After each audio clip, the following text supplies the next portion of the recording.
আমরা ক্লাস 10-এ প্রথম জৈব রসায়ন সম্বন্ধে পরিচিত হয়েছি। জৈব রসায়ন বিষয়টা কি, তো কার্বনের চতুর্যোজ্যতা সম্বন্ধে আমরা পড়েছি যে 1874 খ্রিস্টাব্দে ভ্যান্ট অফ লাবেল তিনি কিছু কার্বন ঘটিত জৈব যৌগ নিয়ে পরীক্ষা করেছিলেন এবং সেখান থেকে যে রেজাল্টটা উনি পেয়েছিলেন সেখানে কার্বনের চতুর্যোজ্যতা অর্থাৎ কার্বনের যে যোজ্যতা 4 এবং সেই 4টে যে ভ্যালেন্সি তারা কখনোই একই প্লেনে থাকে না, তার প্রমাণস্বরূপ একটা মডেলের প্রস্তাব করেছিলেন যাকে চতুস্থলকীয় মডেল বলা হয়েছে।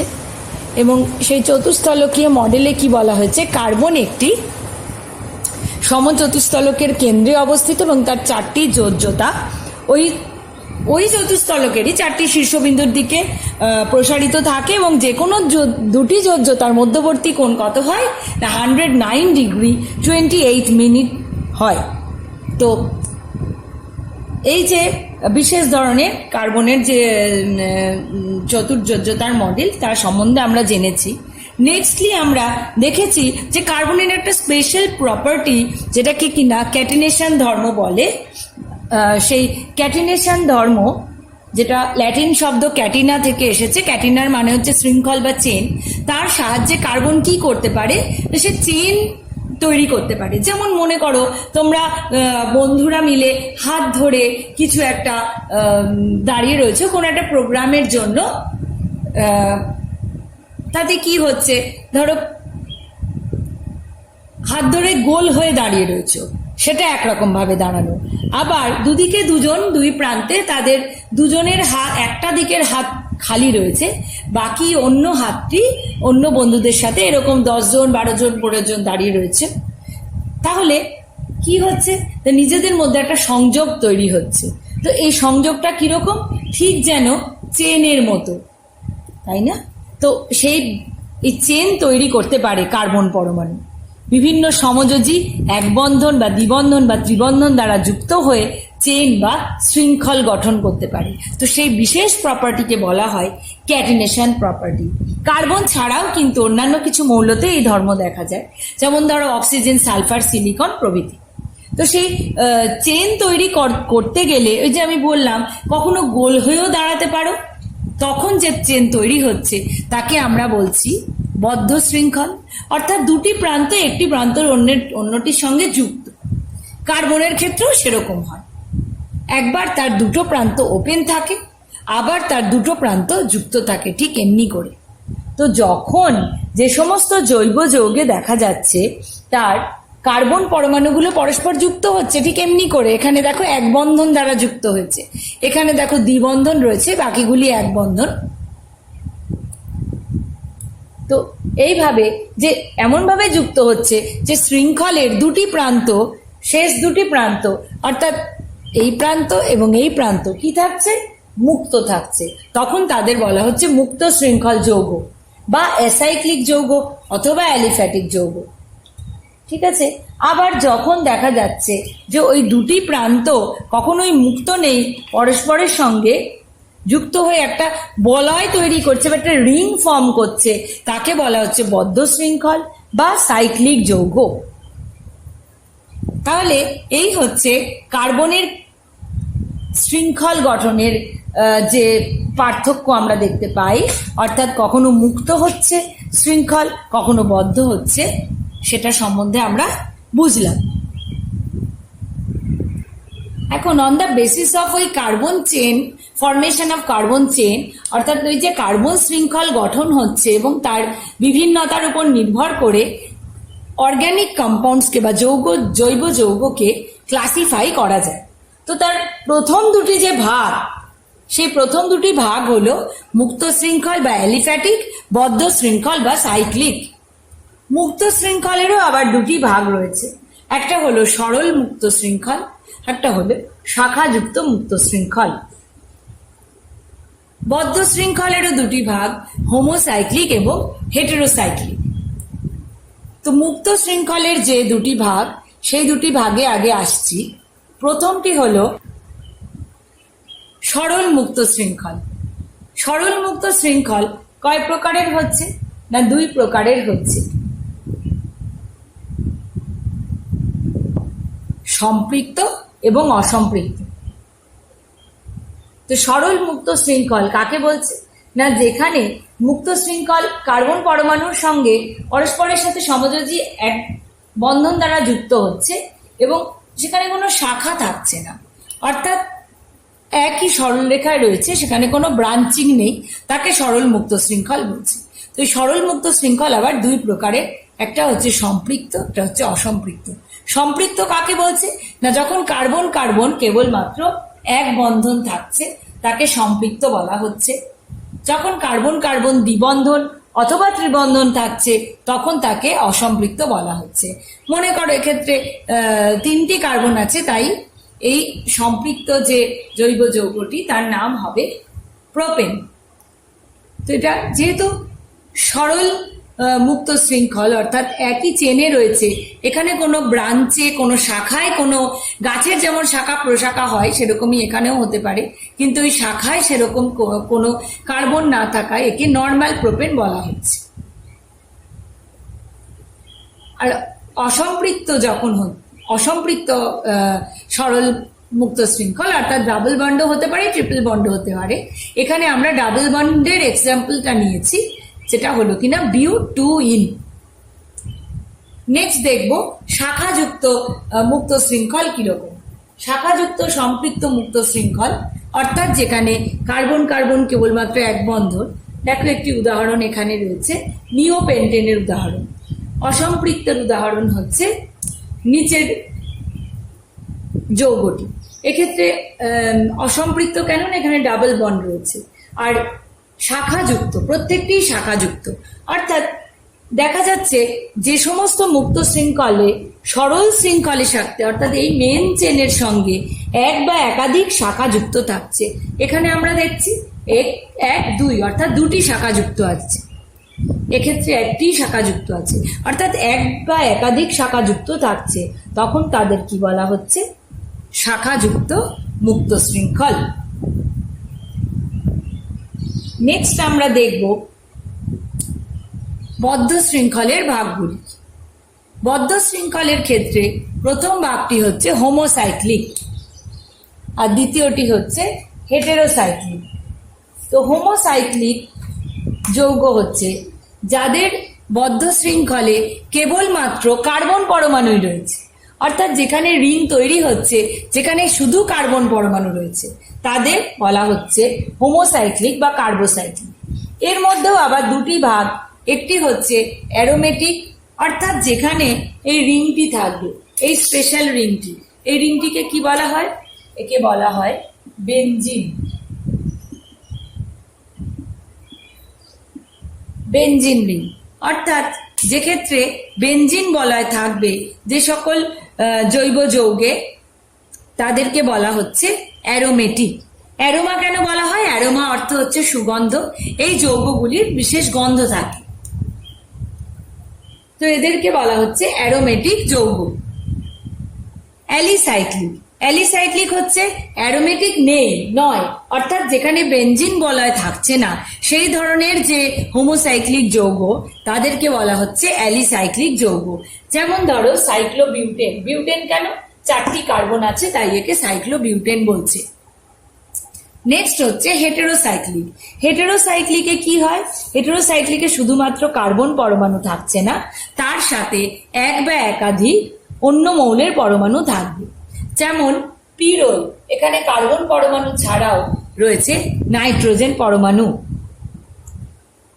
যেমন ধরো তার এই পিরোল হচ্ছে অ্যারোমেটিক, আর নন অ্যারোমেটিক হচ্ছে ধরো ইথিলিন অক্সাইড, সেখানে কার্বন ছাড়া রয়েছে কি না অক্সিজেন।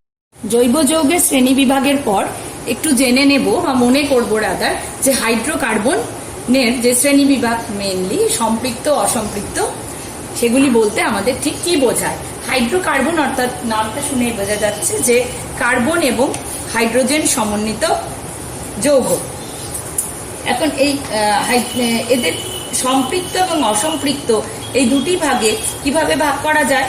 না, সম্পৃক্ত হাইড্রোকার্বন, সম্পৃক্ত যে মুক্ত শৃঙ্খল হাইড্রোকার্বন, অ্যালিফ্যাটিক হাইড্রোকার্বন, সেগুলি কিরকম দেখতে হয় না, তাদের মধ্যে কার্বন কার্বন এক বন্ধন থাকে। যেমন ধরো মিথেন, সি এবং তার চারটি যোজ্যতা, কার্বনের চারটি যোজ্যতা এক বন্ধন দ্বারা CH এক বন্ধন দ্বারা যুক্ত থাকে। ঠিক সেরকমই ওই হাইড্রোজেনের বদলে ওখানে যদি একটি কার্বন পরমাণু অর্থাৎ কার্বন পরমাণু যুক্ত হয়, তাহলে কি হবে? HCC এই দুটি কার্বন এক বন্ধন দ্বারা যুক্ত এবং তাদের তিন দিকে তিনটি যোজ্যতা হাইড্রোজেন দ্বারা স্যাটিসফাই হয়েছে। অর্থাৎ কার্বন কার্বন এক বন্ধন থাকে যে সকল যৌগগুলি, তাদেরকে আমরা বলবো সম্পৃক্ত হাইড্রোকার্বন। তো এদেরকে আর কি বলা হয়? অ্যালকেন। এই অ্যালকেন শ্রেণীর সদস্যগুলো কি কি? কার্বন সংখ্যা বৃদ্ধির সাথে সাথে এদের নতুন নতুন নামকরণ হচ্ছে এবং এদের সদস্যগুলিও সেইভাবে সজ্জিত হচ্ছে। যেমন একটি কার্বন থাকলে মিথেন CH4, দুটি থাকলে ইথেন C2H6, তিনটি থাকলে প্রোপেন C3H8, চারটি বিউটেন C4H10, পাঁচটি পেন্টেন C5H12, ছটি হেক্স C6H14, 7 হেপটেন, 8 অক্টেন নন-এন, 10টি হচ্ছে ডেকেন এবং 11 হলো আনডেকেন, 12 ডোডেকেন। এমনি ভাবে বিভিন্ন সদস্যগুলো সজ্জিত থাকে। তো এই যে সদস্যগুলো যে সজ্জিত থাকছে, তো তাদের ক্ষেত্রে কি করা হচ্ছে? প্রথমে নামটা কিভাবে বলা হচ্ছে না, মিথ অর্থাৎ একটি কার্বন থাকলে মিথ, তার সঙ্গে যোগ করা হচ্ছে এন। হেক্স, একটি 6টি কার্বন থাকলে হেক্স, তার সঙ্গে যোগ করা হচ্ছে এন, অর্থাৎ অ্যাল্ক প্লাস এন, ঠিক বাংলা সন্ধির মতো। অ্যাল্ক প্লাস এন হয়ে গেল অ্যালকেন। তাহলে যোগ করা হচ্ছে কি? এন বা ANE। এবং আমরা একটা মজার জিনিস দেখব, এই অ্যালকেন শ্রেণীকে আমরা CnH2n+, H2n+2 এই সাধারণ সংকেত দ্বারা প্রকাশ করতে পারবো। এন এর মান যদি 1 হয় তাহলে এইচ এর মান সেক্ষেত্রে কি হবে? 4। 2n+2, এন এর মান 1 বসিয়ে দিলে তোমরা পাবে 4। C3H8 বসিয়ে দেখো, এন এর মান 3, তাহলে কি হচ্ছে? 2n হচ্ছে 3 2 6 প্লাস 2 অর্থাৎ 8, অর্থাৎ 8। এই যে এইভাবে অ্যালকেন শ্রেণীর সদস্যগুলো প্রত্যেকটি মধ্যে দেখা যাচ্ছে যেটা একই সাধারণ সংকেত দ্বারা প্রকাশিত হলেও কি হয়, এদের প্রত্যেকটি সদস্যের পরপর দুটি সদস্যের আণবিক সংকেতের পার্থক্য হচ্ছে CH2। তাই এদেরকে বলা, এই প্রকার শ্রেণীকে বলা হয় সমগণীয় শ্রেণী, আর প্রত্যেক সদস্যকে বলা হয় সমগণ। এখন এই সমগণীয় শ্রেণী কি শুধু অ্যালকেনের জন্যই? না, প্রত্যেকটা জৈব যৌগের যে বিভিন্ন ভাগ আছে, বিভিন্ন যে শ্রেণী রয়েছে তাদের, যেমন ধরো অ্যালকোহল আমরা পড়বো, আগেও পড়েছি, আমরা ক্লাস 10-এ পড়েছি অ্যালকোহল শ্রেণী, তাদেরও কিন্তু সমগণীয় শ্রেণী রয়েছে। হ্যাঁ, যেমন ধরো কার্বক্সিলিক অ্যাসিড, তাদেরও সমগণীয় শ্রেণী, অ্যালডিহাইড তাদেরও সমগণীয় শ্রেণী। হ্যাঁ, তাহলে এই কিন্তু এই সমগণীয় শ্রেণীর যে মৌলগুলি, এই সদস্যগুলি, সেই সদস্যগুলোর কিন্তু প্রত্যেকটা সদস্যের মধ্যে কিসের পার্থক্য থাকছে? আণবিক সংকেতের CH2 এককের পার্থক্য থাকছে। ঠিক আছে, তাহলে আমরা অ্যালকেন সম্বন্ধে খানিকটা হলেও বুঝলাম। নেক্সট আমরা দেখব যে অসম্পৃক্ত হাইড্রোকার্বন। অসম্পৃক্ত, এখানে কি থাকছে না, ডাবল বন্ড কিংবা triple bond. Carbon carbon double bond থাকলে তাকে বলছি অ্যালকিন, শেষ হচ্ছে নামটা কি দিয়ে? ইন দিয়ে। কার্বন কার্বন ট্রিপল বন্ড থাকলে কি বলছি? অ্যালকাইন, নামটা শেষ হচ্ছে আইন দিয়ে।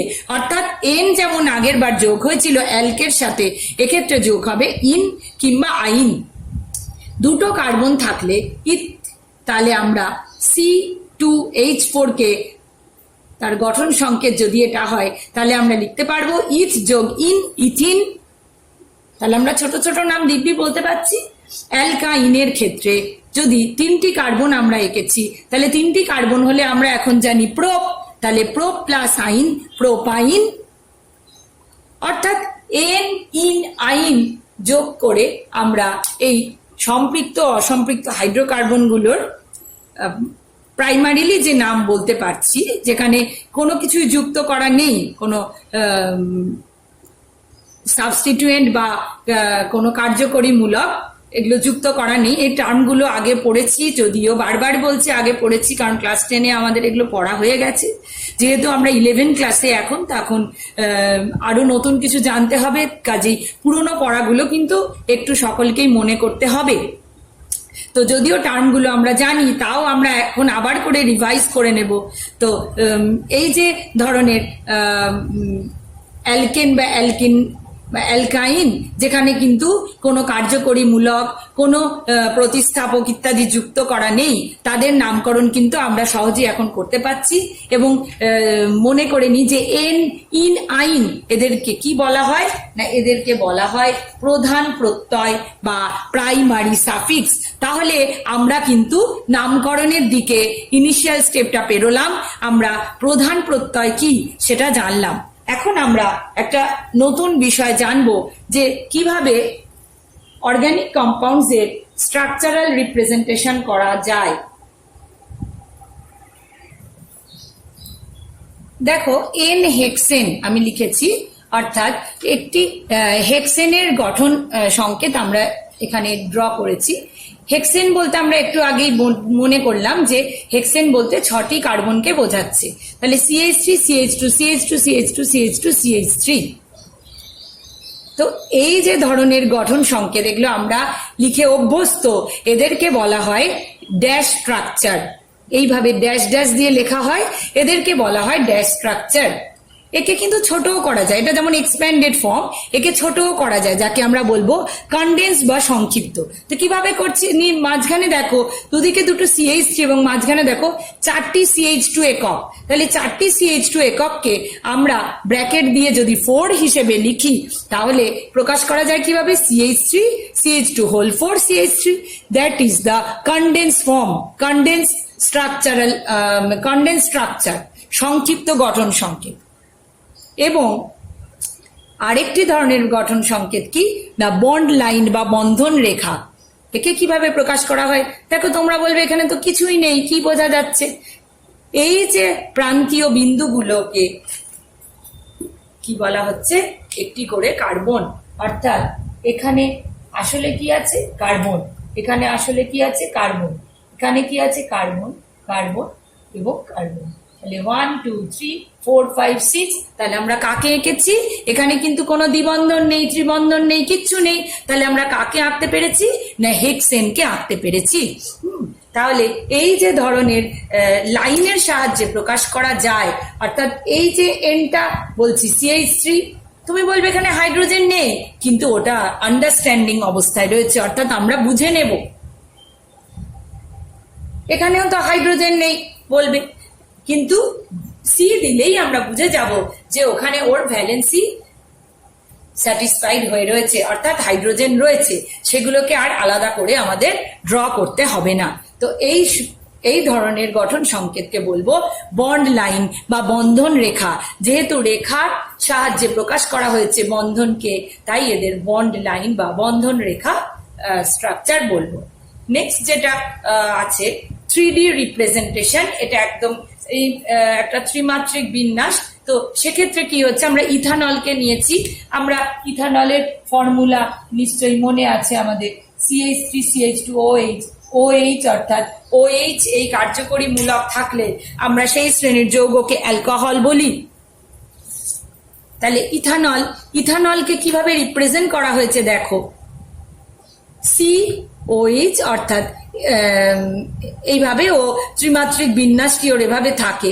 কার্বনের যে বিভিন্ন বন্ধনগুলো, তার মধ্যে এই হাইড্রোজেনের সঙ্গে একটি হাইড্রোজেনের যে সঙ্গে বন্ধনটা রয়েছে সেটা আউট অফ দ্য প্লেন, অর্থাৎ একই প্লেনে নেই, একই তলে নেই, তলের বাইরে।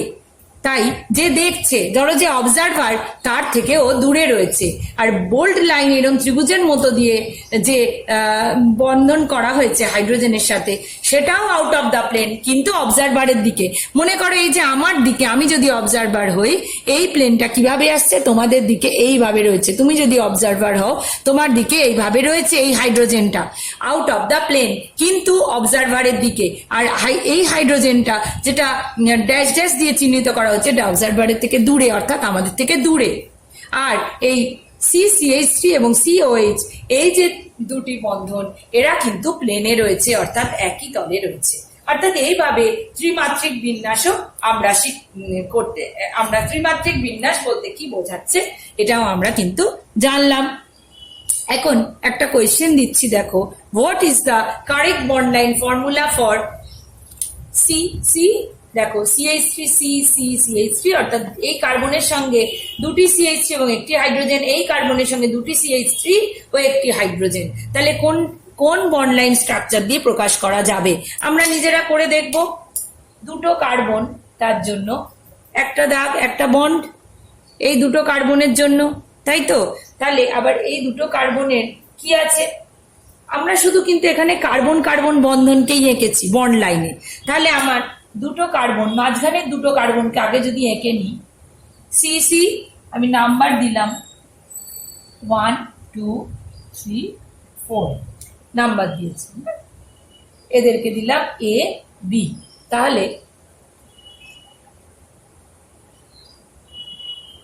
1, এটা 2, এটা 3, এটা 4 এঁকেছি, তাই তো? যেমন যেমন কার্বন আছে এঁকেছি। আর কোথায় কার্বন আছে? A R B। তারা কোথা থেকে বেরিয়েছে?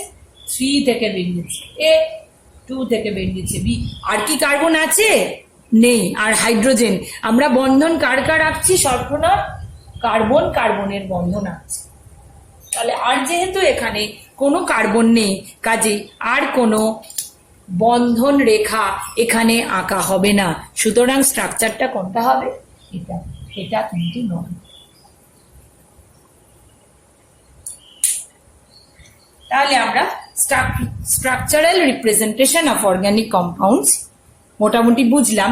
এবার আমরা কিছু সিম্পল মেন IUPACর দিকে বা ওদের ভাগগুলোর দিকে যাওয়ার আগে দুটো তিনটে সিম্পল অ্যালকিন এবং অ্যালকাইনের নামকরণ কিভাবে হয় সেটা একটুখানি মনে করে নেব।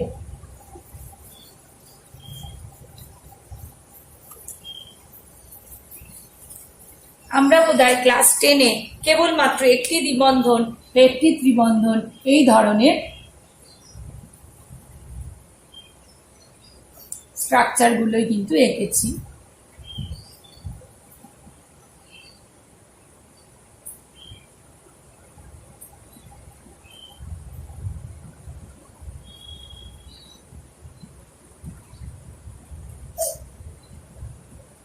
আচ্ছা, দেখো এখানে কি করে নাম করব এদের, না আমরা কার্বন কতগুলো আগে গুনে নেব, তাই তো? অর্থাৎ কার্বনের সংখ্যা আগে গুনে নেব।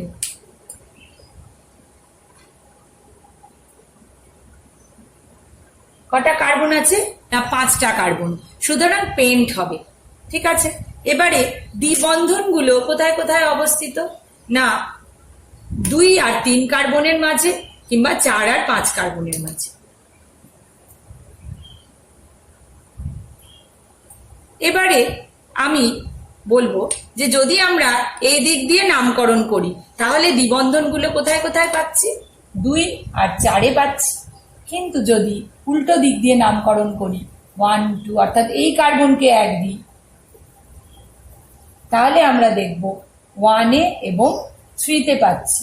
তো আমাদের সবসময় কি দেখতে হবে যে দ্বিবন্ধন বা ত্রিবন্ধন থাকলে তারা যেন লোয়েস্ট নাম্বারটা পায়। তো সুতরাং এক্ষেত্রে কিন্তু 2 আর 4 তার থেকে কিন্তু কম নাম্বার হচ্ছে 1 আর 3।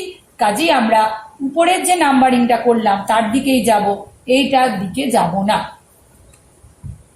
তাহলে এখন আমাদের দ্বিবন্ধনটা কোথায় কোথায় অবস্থিত হলো? 1 আর 2 এর মাঝে এবং 3 আর 4-এর মাঝে। তাহলে আমরা এবারে এর নামকরণ কি করে করব? কার্বন সংখ্যা কটা ছিল? 5টা। তাহলে পেন্ট। আর কি আছে এখানে? দ্বিবন্ধন আছে, তার মানে ইন হবে। কিন্তু যেহেতু দুটি দ্বিবন্ধন আছে তাই এর নামে কি হবে? দুটি দ্বিবন্ধনকে তো আর শুধু একটা ইন দিয়ে প্রকাশ করা যাবে না। তাহলে দুটো দ্বিবন্ধনের জন্য আমাদের কি করতে হবে? ডাই কথাটা বসাতে হবে। তাহলে এর নাম হবে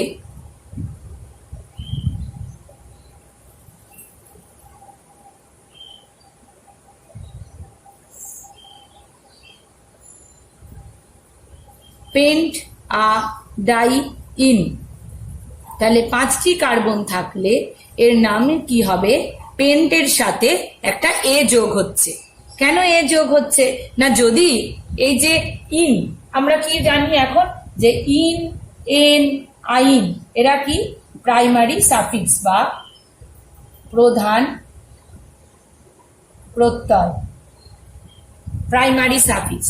তো যদি এই প্রধান প্রত্যয়ের আগে একটা কনসোনেন্ট থাকে, যেমন ধরো এখানে যদি শুধু ইন থাকতো তাহলে ই দিয়ে শুরু হতো।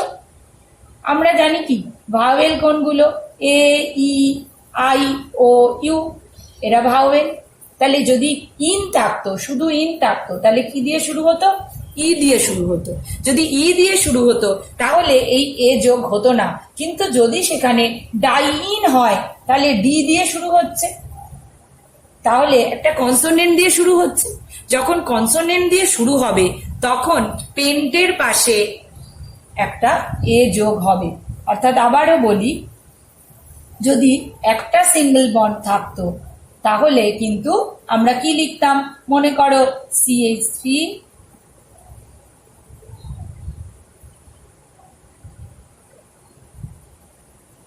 এক্ষেত্রে কটা ডাবল বন্ড আছে?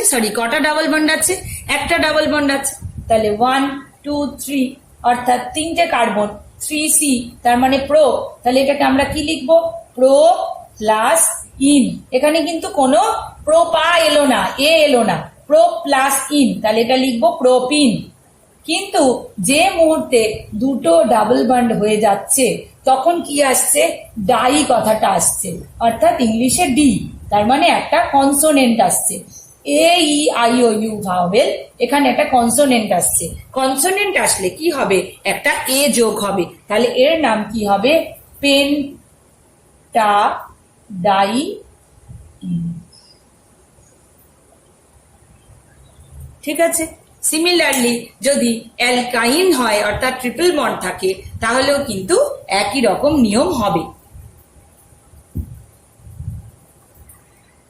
তাহলে আমরা বেসিক যে অ্যালকেন, অ্যালকিন, অ্যালকাইনের যে বেসিক নামকরণ সেটা মোটামুটি খানিকটা আমরা ইন্ট্রোডিউস করতে পারলাম। নেক্সট আমরা মেন IUPAC তে যাব। আজকে এইটুকুনি থাক।